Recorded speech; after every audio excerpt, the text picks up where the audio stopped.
Po mga kapraps, dito tayo ngayon sa bayan ng Pagsanhan, Laguna. Itong property po na nakikita nyo ay ito yung i-offer ko sa inyo ngayon. So tabing kalsada. Ayan, tabing kalsada lang yan mga kapraps. Mula dyan sa poste ng Meralco, ito yung frontage ng property mga kapraps. Hanggang doon po.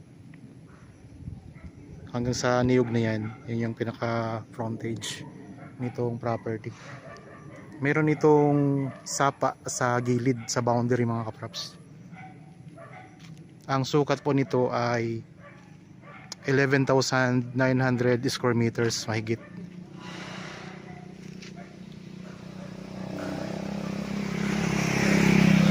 Ito yung barangay road. Ang direksyon na yan mga kapraps ay papunta yan sa may mga barangay pa po dyan na sakop nitong Pagsanhan. Tapos dito naman po sa kabila, ito naman po ang papunta sa town proper ng Pagsanhan. Mga nasa kulang-kulang 10 minutes travel time po punta sa town proper ng Pagsanhan. Meron ng linya ng kuryente at meron na rin po ditong source ng tubig. Tara, pasok tayo sa loob ng property mga kapraps.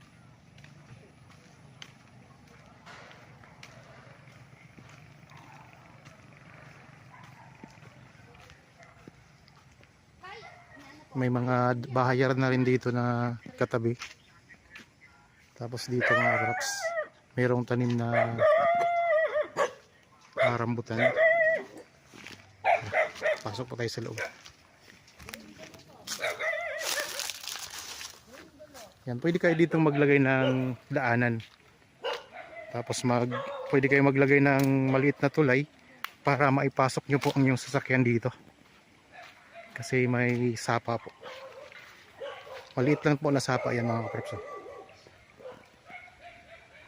Halos paikot yung sapa mga kapraps dito sa property mula dito. Tingnan nyo. Yan, mula po dito, ayan ang sapa. Pag ganun mga kapraps. Yan. So, tapos doon, pupuntahan natin doon mamaya sa may gilid din. Parang umiikot yung sapa niya. Ang ganda. Mayroong mga tanim na iba't ibang mga prutas. Tapos patag po ang lupa mga kapraps. Yan. Patag ang lupa. Tara. Pasok tayo. So ngayon tatawid tayo sa tubig dito sa sapa. Para makarating tayo doon sa dito mismo sa loob ng property. Tuloy-tuloy po ang agos ng tubig dito. Okay. Nandito na tayo mga kapraps. Ang mga tanim ay may mga dalang hita. Tapos mayroong mga lansones. At tingnan nyo mga kapraps.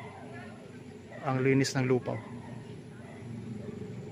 Malinis na siya. Hindi siya masukal. Alaga po ito mga kapraps. Tapos ayan. Yan. Ang boundary, yan yung boundary ng property.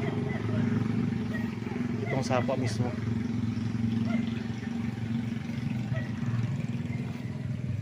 Bali galing tayo doon kanina. Yun yung barangay road mga kapraps.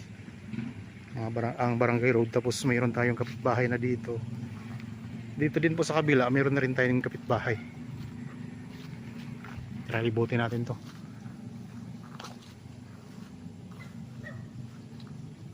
May mga rambutan dito sa gilid. Tapos may mga tanim din mahogany. Marami itong tanim mga kapraps. Mayroon din itong puno ng langka. May mga puno ng niyog.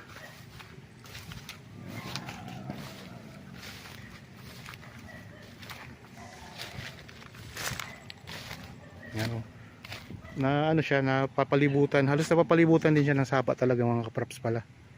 Mula doon, pag ganito, ayun ang sapa. Yan lang ang kalsada. Pwede kayong dito na lang maglagay ng maliit na tulay para kalsada na mismo mga kapraps. Kunti na lang, kunting-kunti, dikit na dikit siya sa kalsada mismo. Bali napapagitnaan lang ng maliit na sapa na to. Ayan o. Yan, kalsada na po yan dyan.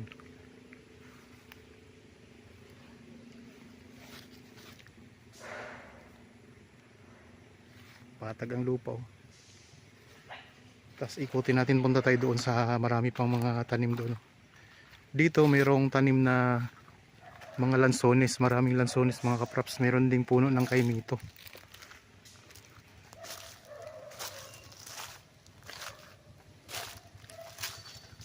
Tapos dito may mga rambutan, tapos mga tanim na puno ng langka. Mayroong parang anahaw mga kapraps na mataas. Hindi ko alam kung anong tawag sa punong ito eh. Parang liyog ang katawan niya, pero ang dahon niya parang anahaw. Sa Bisaya kasi ang tawag namin dyan ay buli. Ito may guyabano. Ang puno ng guyabano mga kapraps. So tinanggal na nila yung ibang puno dito. May malaking mahogani na kasi na inalis na sila. Tapos ito. Yan, hanggang dyan ang boundary nito mga kapraps. May tubo na para sa tubig mga kapraps. Yan, tubo yan ng tubig papunta dito sa property.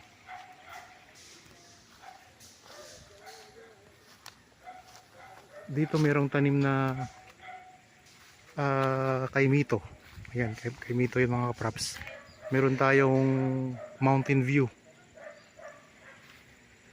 Kasi yan, may mga kapitbahay na kayo dito. May ginagawa nga dito ano. May gumagawa dito ng bahay ngayon. So tawid po, pagkatawid po ng sapa na yan. Kasi yan yung boundary natin. Yan, ulitin ko lang, iikot ko lang ulit ang camera para makita nyo yung boundary niya na napapalibutan ng sapa. Dito lang walang sapa mga kaprops eh, yung likod na to. Bali dito, ayan, halos palibot siya ng sapa, ng property. Pag ganun, doon sa unahan, yung pinuntahan natin kanina, yung pinanggalingan natin kanina, ayun ang kalsada. Tapos pag ganito, doon may sapa din.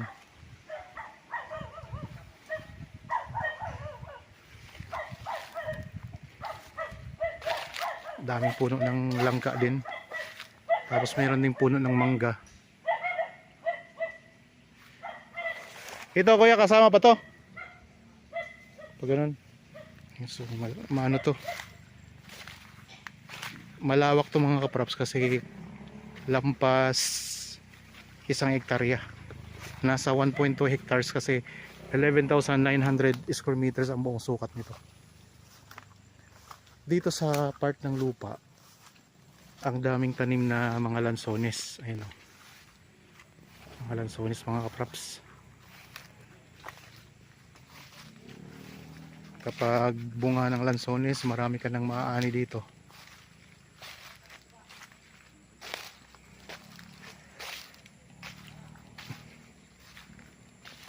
Mayroon ding puno ng tibig. Tapos yung ano dito, yung lupa dito, may mga tanim na rin na carabao grass. Ayan. Pantay na pantay ang lupa mga kaprops. May mga saging, tapos may niyog dito. May maliit na niyog pero may bunga na siya.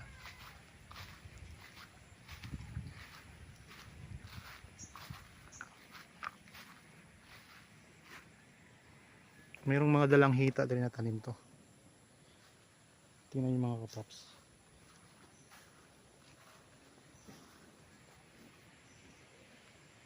Sa mga bago lang dito sa aking channel na nanonood ngayon, makikilambing naman po ako, paki-subscribe naman po para kung sakaling may mga bago akong video na o mga bagong property ako na i-offer, kayo po mismo ang makaunang makapanood.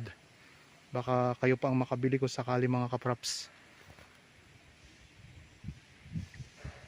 Yan, maganda ang ano nito, side na to ng property. Tapos dito mayroong parang ano, palalim siya dito ng konti. Hanggang dito kasi ang boundary niyan. Ang kagandahan pa nito mga kaprops, elevated yung property. Hindi siya pantay talaga sa kalsada. Kaya di ito binabaha dito. Yan, ang daming ano niya, mga lansones.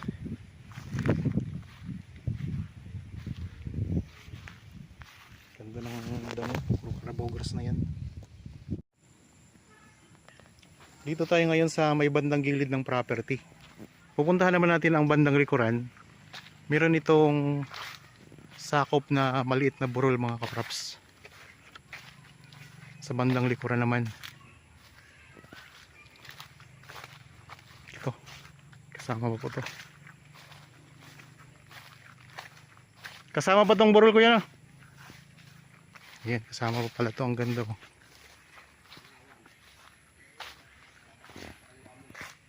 Basta yung hawa na to kasama yan.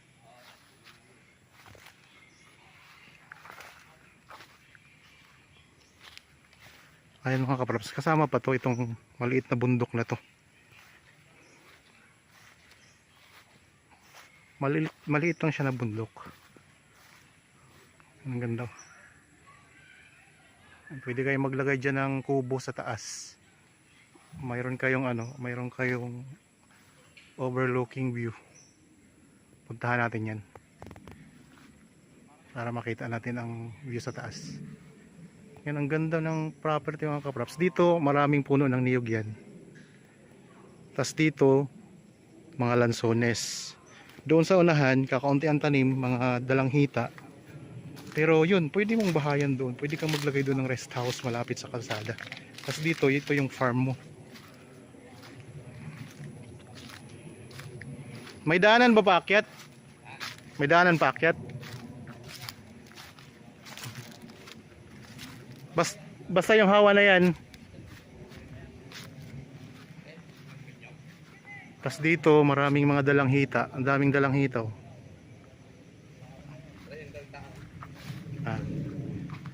Ito may sapa pa to dito, di ba?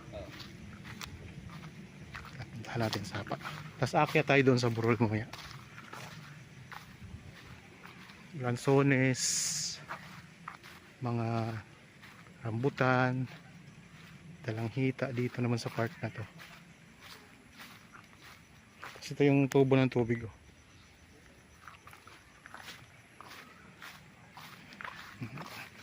Sa may bandang likuran, ito naman yung boundary niya.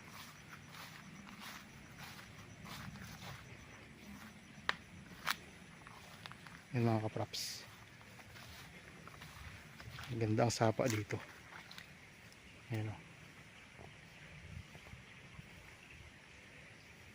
Boundary na to ng property. Dito to sa may bandang likuran mga kapraps. Kung sakaling interested po kayo, ayan lang po ang mga contact details namin. Pwede niyo kaming makontak dyan. Viber, cellphone number, Facebook Messenger at sa WhatsApp. Okay, akyat tayo dito sa maliit na burol na sakop ng property. Ito yun mga kapraps. Yan. So kasama po ito. Tara. Ito tayo.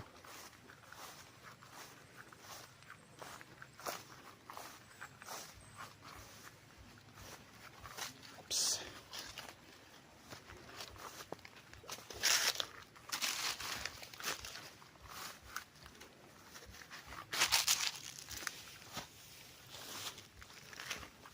So subscribe na po yung mga hindi pa subscriber ng aking channel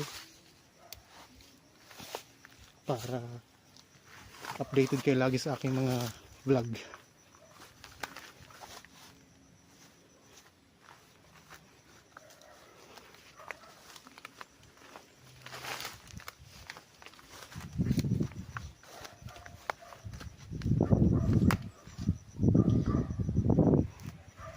Yan o. Dito na tayo sa kalagatian.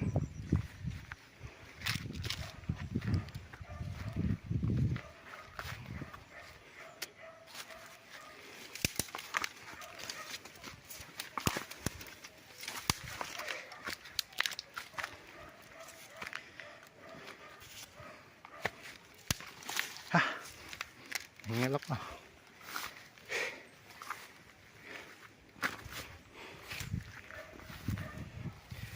Okay. Ayun mga kaprops, oh. Nahingal akong konti.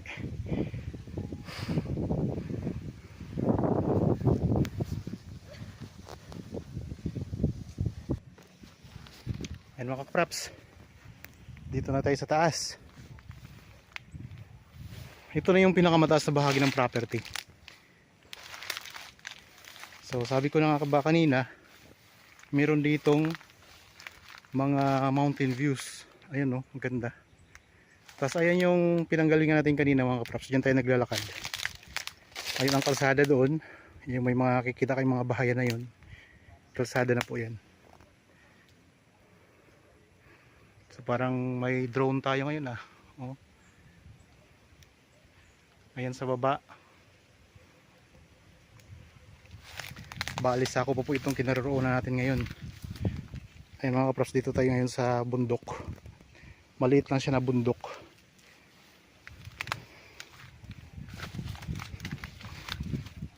Yan dito.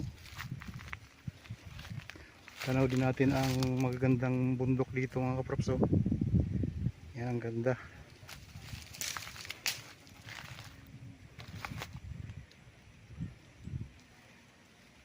Yan yung buong property, oh. So mula dito mga kaprops,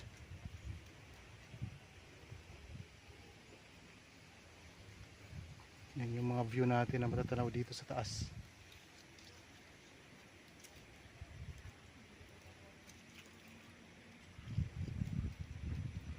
Ganda.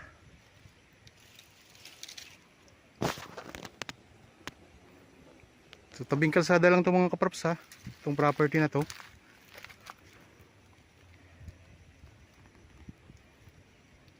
Yan, ito yung sa bandang likuran na. Tapos ito na yung kinaroroonan natin ngayon. Itong bundok na itong maliit.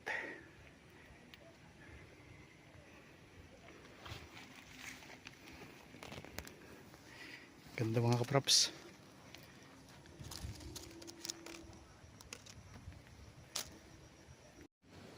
Okay, tayo po ay bababa na uli.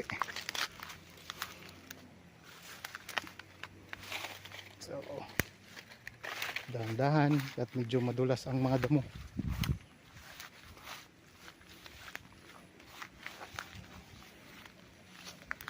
Okay, habang kayo po ay nagpapahinga dyan mga kaprops sa inyong mga tahanan, so panoorin nyo po ako, panoorin nyo itong video. At kung di pa kayo subscriber, pakisubscribe na lang po para lagi kayong ma-update. Lagi nyo mapapanood ang aking mga binibenta na property. Baka sakaling dito kayo makabili. Tapos po, sa mga viewers natin ngayon na mayroon ding property na gustong ibenta at wala pang mahanap na buyer, pwede nyo kami makontakin para ma-feature natin sa YouTube channel itong o yung property na gusto nyo ibenta mga kaprops.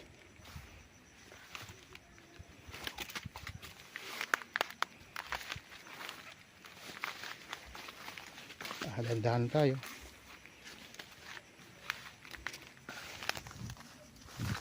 Galing tayo dyan kanina, oh, mga kaprops. Ayan, mayroon ding puno ng niyog at saka dalangita sa taas. Ito yung matatagpuan natin sa bayan ng Pagsanhan, Laguna.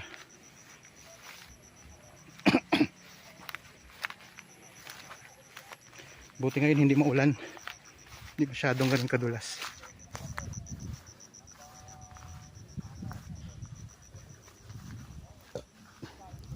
Okay, tuloy lang tayo sa pag-iikot.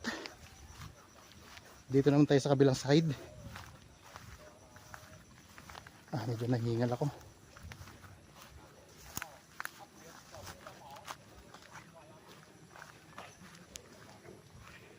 Ayan. Dito na tayo sa baba. May mga saging.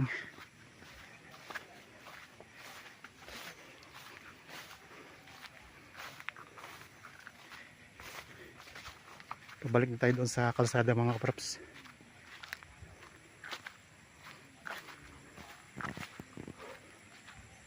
Yan o, puno ng langka. Against the light. Kaya masilaw.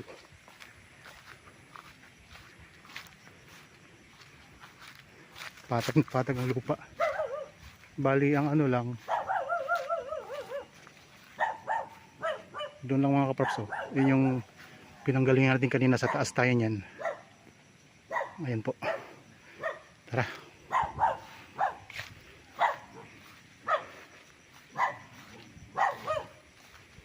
May aso. Rambutan. Tapos dito, may daanan sila dito pupunta sa sapa mga kaprops. Puntahan natin ang sapa ulit.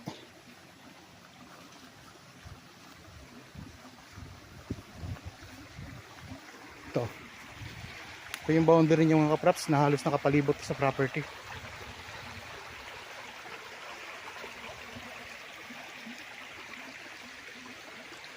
Ganda. Puno ng langka, niyog, maraming tanim.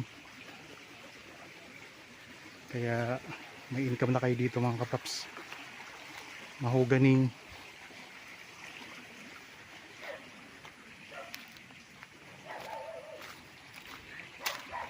Kailangan natin magpagawa ng kahit maliit lang na tulay para makapasok yung property niyo mismo dito sa loob.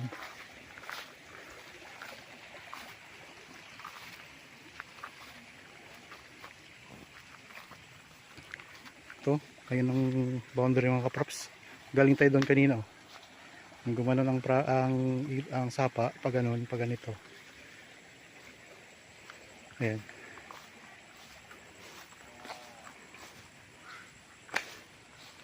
Ganyan ang sapa. Ito.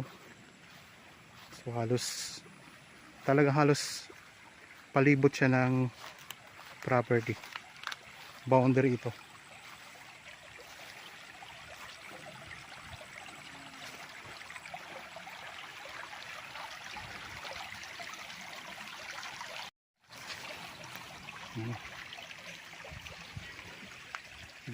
Ang gandang pakinggan ng agos ng tubig.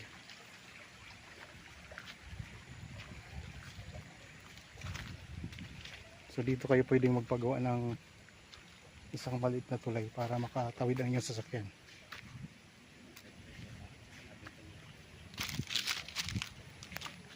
Okay, ito na po ang kalsada mga kaprops. Barangay Road. Yan. Ito yung direksyon papunta sa town proper ng Pagsanhan. Dito na tayo ulit sa frontage. Okay? Maraming salamat po sa inyong panonood.